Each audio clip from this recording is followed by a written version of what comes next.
Olá, chegamos ao fim da primeira fase do módulo 3 do curso Uma abordagem estética para análise de obras infanto-juvenis. Essa primeira fase contava com atividades disparadoras que convidavam à evocação das memórias de personagens marcantes de diversas fases da vida.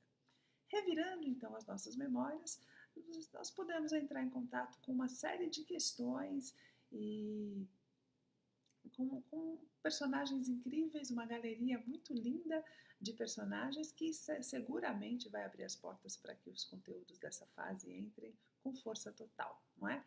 É importante observar que muitas vezes, quando nós nos recordamos de uma leitura importante, de uma leitura marcante, é, em algumas ocasiões é até difícil recuperar o enredo, a gente não lembra muito o que aconteceu, mas a gente lembra muito bem de quem é que habitava aquele livro e o que aquelas pessoas propunham, faziam, mostravam, faziam sentir, faziam pensar, não é? Personagens, então, é um tema, o estudo de personagens é um tema importante da estética, é um tema importante da formação do leitor e é sobre ele que nós vamos nos dedicar então.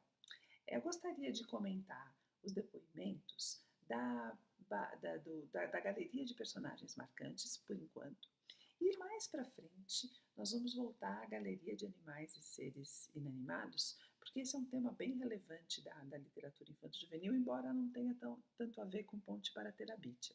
Mesmo assim, vale a pena pensar um pouquinho sobre isso, uma vez que a literatura infanto-juvenil é tão habitada por personagens, animais e seres inanimados. Agora, então, vamos pensar na primeira galeria, a de personagens marcantes. Os depoimentos ali podem ser agrupados em três grandes blocos, três grupos. Algumas pessoas citaram personagens que eram tidos como referência, modelo de conduta, inspiração para determinadas condutas. Dois dos livros citados nesse bloco são livros infanto-juvenis. São livros lidos na infância. Caçadas de Pedrinho, Monteiro Lobato, e O Mágico de Oz.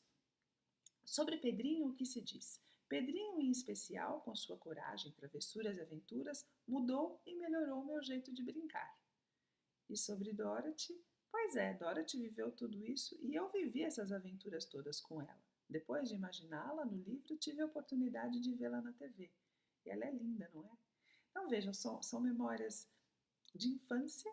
Pedrinho sugerindo, mostrando como é que se pode brincar, ou mostrando formas de brincar, inspirando a infância, e Dorothy pegando pela mão e convidando para viver aventuras.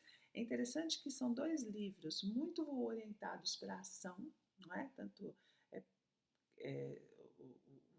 Caçadas de Pedrinho quanto Mágico de Oz. No entanto, são protagonizados por personagens muito bem construídas, muito fascinantes, cheios de encantos, num mundo cheio de encantos, e o que ficou dessas memórias é a possibilidade de viver aventura junto com eles.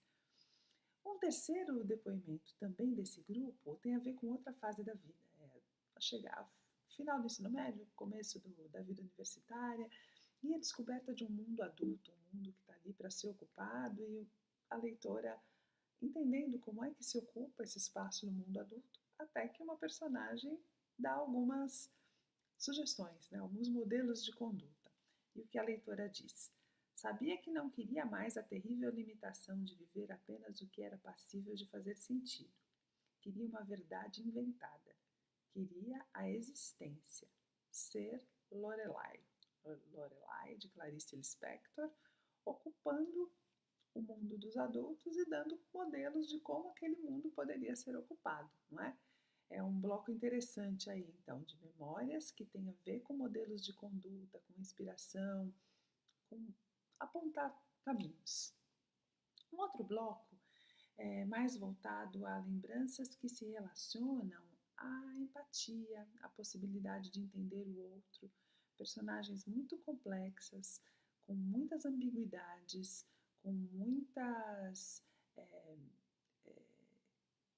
lacunas em alguns momentos, em que a gente não consegue entender completamente o que acontece com eles, ou consegue entender, mas não concorda, mas entende tanto que empatiza, e é um conjunto de depoimentos que explicita muito bem o poder humanizador da literatura. E vale a pena a gente pensar em como a construção da personagem joga um papel importante nessa possibilidade que a literatura tem de nos convidar a viver outras vidas, vidas feitas de palavras, mas que nos mostram tanto sobre as nossas próprias vidas, não é? Um exemplo, um depoimento sobre o livro Angústia, de Graciliano Ramos. Lembro até hoje do momento em que fechei o livro com o coração apertado e um peso no estômago, só para encarar o título e entender o sentimento que sentia. Veja, o título Angústia, a personagem vivendo a angústia profunda e a leitora entendendo a angústia que ela sentia pela angústia da personagem. É muito incrível. Outro exemplo. Capitu nunca me abandonou, nunca mesmo, e ela sempre acaba voltando, até em cursos que dou, em reflexões que faço, como alguém que foi vista de uma forma e que talvez nunca ninguém saiba o que realmente fez e viu. Capitu mobiliza muito o senso de justiça, o desejo de saber se aquele julgamento com o qual a gente tem contato, aquele olhar enviesado que nos dá uma versão sobre ela, o quanto daquilo procedia, o quanto daquilo tinha sentido, como é que ela pode não ter voz, essa angústia permanente, não é? É uma personagem que nunca se revela por completo, mas que está sempre nos mostrando novas possibilidades de compreensão e que está sempre se oferecendo para ser compreendida. É uma infinita descoberta, não é? Outro exemplo, sobre o livro São Bernardo, também de Graciliano Ramos. Embora eu me identifique com a visão de mundo de Madalena, me comoveu também o sofrimento de Paulo Honório, um homem rude que se deixou embrutecer pela sede de riqueza e poder. Acredito que a profundidade da dimensão psicológica construída pelo autor é o que me faz sofrer, junto com o personagem, porque apesar do seu caráter extremamente egoísta, Paulo Honório sofre por verdadeiramente amar Madalena. É incrível, porque a leitora não concorda com nada que Paulo Honório faz, mas mesmo não concordando, entende o sofrimento dele e se compadece por ele estar sofrendo. Não é? Muito incrível. Um outro depoimento tem a ver com, explicita uma outra dimensão interessante da construção de personagem, que é o livro é protagonizado por uma personagem da vida real. Malika Hoffner, prisioneira do rei. Uma princesa, uma moça que vivia uma vida extremamente glamurosa e luxuosa e que de repente tem a sua vida revirada por questões políticas, por uma série de circunstâncias, e ela passa do mais alto glamour às condições mais desumanas e depois narra as memórias. E o que a leitura diz sobre isso? O que a leitura fez pensar sobre o quanto a vida real pode ser absurdamente próxima da mais esplêndida e terrível ficção.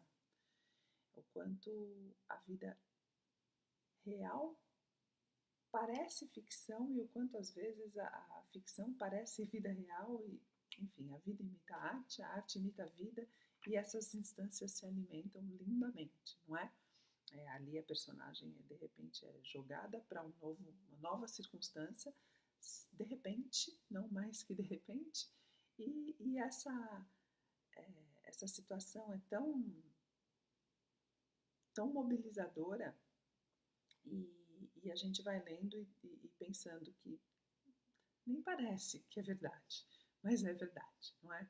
Enfim, foi uma galeria de personagens muito rica, muito cheia de conteúdo de diversas naturezas, não é? E que nos coloca diante a galeria toda, todo esse baú de memórias, nos convida a pensar sobre o papel tão relevante da personagem para as nossas práticas, para as nossas conversas literárias, para os livros que a gente seleciona, enfim, tantas e tantas das nossas ações nos convidam a pensar sobre este conteúdo da estética. E é sobre isso que a gente vai pensar agora. Num primeiro momento, as atividades vão parecer um pouco estruturalistas demais, que a gente vai ficar ali tentando classificar diante de um grupo de categorias e olhando para os personagens de Ponte para Terabitia e pensando se eles são mais para esse grupo ou mais para aquele grupo. Embora pareça um exercício muito seco, muito analítico, mais para frente, quando a gente chegar perto do final do módulo, ali no bloco na sala de aula, a gente vai ver que essas categorias só fazem sentido, são interessantes, ajudam, ampliam o olhar, mas elas só vão fazer sentido se elas forem consideradas depois na criação de boas situações didáticas. E elas têm um potencial para isso, não é? Quanto mais a gente analisa, conhece e pensa sobre as personagens, a gente pode, mais elementos a gente vai ter para planejar boas situações didáticas. Eu considero que nós começamos muito bem, começamos em excelente companhia, com todas essas personagens maravilhosas que evocam tanta reflexão. E agora vamos então para a Ponte para Terabitia, que vai ser trabalhada vai ter agora esse foco de análise, a composição das personagens. Próximo módulo se inicia agora. Eu desejo a todos um ótimo curso.